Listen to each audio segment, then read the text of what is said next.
Hey you all, this is Acting Origins and Favorites feature you're supposed to pay attention to, part 1. Here's go vision viewer direction of this class. So, as example, I use pure-blooded Europeans and Africans as demonstrations. When you look at Europeans, right, they have sharpened/angular outline curvature in their facial features, right? So, you have to pay attention to their brow bone, they nose shape, outline curvation, especially the tip. The bottom, the tip of her nose and outline. Look at this woman. Her features are very sharp with her definition of her brow bone, her eyes, and her upper lip. You see them short line angles that define her bottom tip and upper lip and the nose outline? And look at the line definition between her nostril and upper nose. This lady is the example too. She had very angular outline features in her nose and her lips and her brow bone, right? Especially the bottom tip. In the second picture, you can see in the separation outline between her outer nose and nostril separation tip. This is not what I'm talking about. This is a nose job, y'all. So this ain't a deep carve outline. This is not the tip I'm talking about.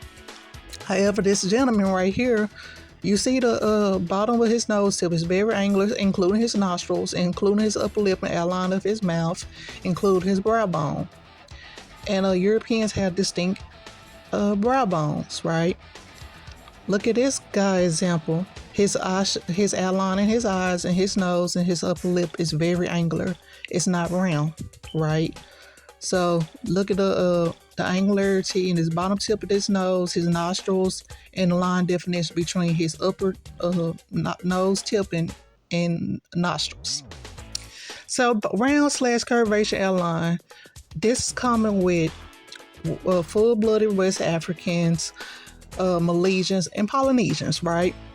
So a funnel nose and nose that had very curved on bottom, round tip, circular, oval nostrils. Funnel nose was formerly cast under Syrian racial anthropology. Besides the Bantu nose, this nose coming with slave African descent, 80 or higher percent West African descent, and pure-blooded West African. This nose can be flared or all the way to upper fur.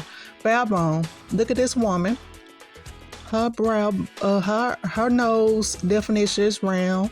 She has a lack of line separation between her tip and her nostrils.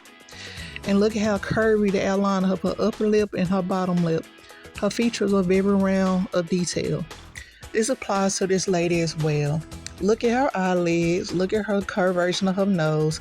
Like a definition between her tip and nasal. And look how very curvy her lips are and round her lips are. And this is also applied to men as well. This man might be a model, but still his features are round, showing an indicator of his African heritage. No separation on the line of his nose and, tip and nostrils, and look at curvature of his lips. Same thing with this guy. Look at the bottom tip of his nose. He got a funnel nose like the last Africans, and round upper lip and round bottom lip and more rounded eyes. And look at the brow bone eyelid type. I will break down the eyelid types in the upcoming next video, but I want y'all to pay attention to this, and thank you for watching.